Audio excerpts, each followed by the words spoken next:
تو تب میں نے بڑا ابرپٹلی اپنی والدہ کو پوچھا, and that's when she told me کہ your father died in air crash. میری تب عمر ہوگی 13 سال. صحیح. تو that was again a shock to me.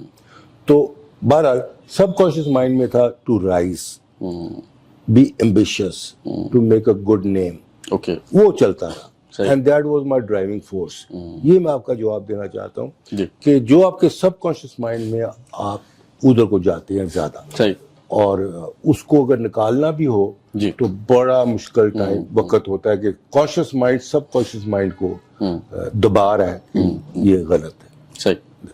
اچھا, آپ کے والد صاحب جو ہیں رفیع بٹ صاحب, ان کے بارے میں کچھ بتائیے. قائد اعظم سے ان کی قربت اور تعلقات کے حوالے سے میں نے سنا ہے کہ آپ کے جو دادا ہیں غلام نبی بٹ, تو وہ سرجیکل انسٹرومنٹ کی ریپیئرنگ شاپ ان کی کوئی چھوٹی سی ہوتی تھی, جسے آپ کے والد صاحب نے ایک بزنس امپائر میں تبدیل کیا. تو اس والے سے کچھ ذرا ہمیں. والد صاحب رفیع بٹ کے والد غلام نبی, پلیگ ہوئی تھی, پلیگ میں ہی ڈائٹ, اور غلام نبی میرے دادا جب فوت ہوئے رفیع بٹ کی عمر تھی 16 سال. اوکے. اور میرے دادا کی ایک چھوٹی سی ورک شاپ تھی, سرجیکل انسٹرومنٹس بناتی تھی جو میو ہاسپٹل کو سپلائی کرتی تھی. اوکے. انارکلی میں. ٹھیک ہے. کوئی 17, 18, 19 امپلائیز تھے. اور رفیع بٹ میرے والد تب میٹرک پاس ہو کر آئے تھے تو ان کے والد پلیگ میں فوت ہو گئے.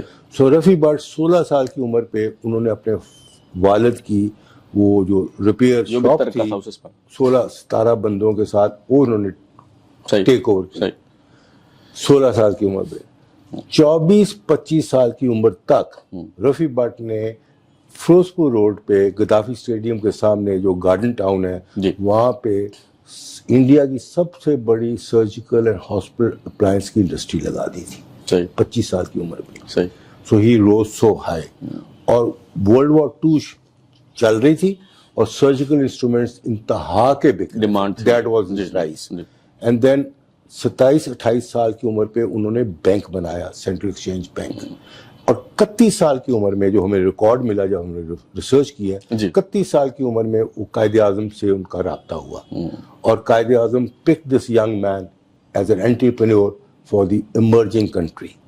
اور پھر رفیع بٹ اور قائد اعظم کے بے پناہ خط ہمیں ملے آرکائیو سے, which tells it all. اچھا, اب